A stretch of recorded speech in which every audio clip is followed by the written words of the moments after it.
अंग्रेजों को पता लगने लगा कि ये बहुत बड़ी तैयारी कर रहा है। जापानी सेना बर्मा को जीत चुकी थी, अब बर्मा में कब्जा इनका था, जापानीज का। इन्होंने कहा कि भाई अब बर्मा के रास्ते भारत में घुसेंगे, और प्राइम मिनिस्टर ने पूरा सहयोग किया।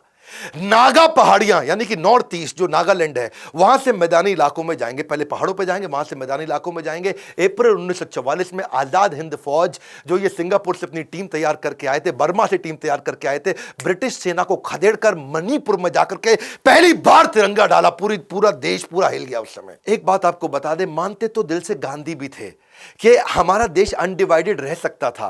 क्या कहते हैं कि अगर आप किसी को जोड़ना चाहते हो ना अपने साथ, तो उसे केवल गले नहीं दिल से लगाना चाहिए। क्योंकि गांधी ये जानते थे कि जिन्ना कितना भी शोर मचा ले, सारे हिंदू और मुसलमान अगर किसी एक लीडर को इकट्ठे मानते थे तो वो थे सुभाष चंद्र बोस।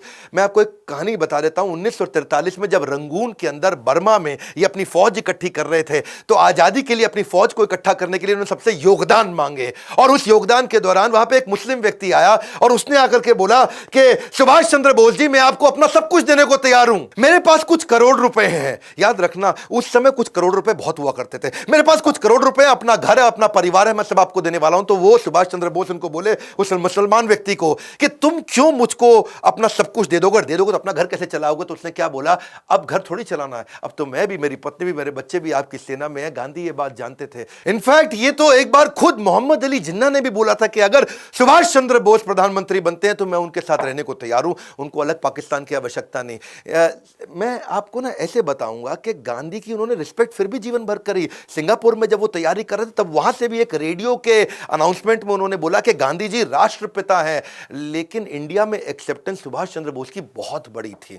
वो इतनी बड़ी थी कि वास्तव में अगर 1945 में वो जीवित होते ना, तो चांसेस थे कि इनको राष्ट्रपिता की उपाधि मिल जाती। पहले प्रधानमंत्री तो ये पक्का बनते ही बनते। उसके कारण क्या है, क्योंकि इनसे ज्यादा बुद्धिमान व्यक्ति, इंटेलेक्चुअल जीनियस, इनसे ज्यादा विजनरी जो दूर तक सोच सके, क्योंकि बाकी सब तो ऑपरेशंस में हिंदुस्तान में लड़े रहे, ये पूरी दुनिया का अलायंसेस लेके आते रहे। इनसे ज्यादा इकोनॉमी को समझना, इंडस्ट्रियलाइजेशन को समझना, ब्यूरोक्रेसी को समझना, सोशल सिविक्स को समझना, diplomacy, international alliances, geopolitical partnership, इनके पास शायद बुद्ध आदित्य योग था। बुद्ध आदित्य योग ये वो योग होता है कि आप जब भी कुछ कहें तो पूरी दुनिया आपकी बात माने। ये जहां जो बोलते रहे दुनिया इनकी बात मानती थी।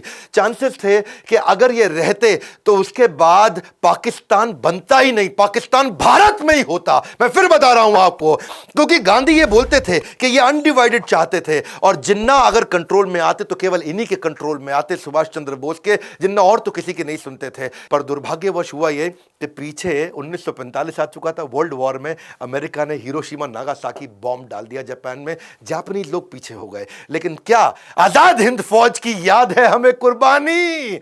भले ही इतिहासकारों ने नहीं लिखी इनकी कहानी।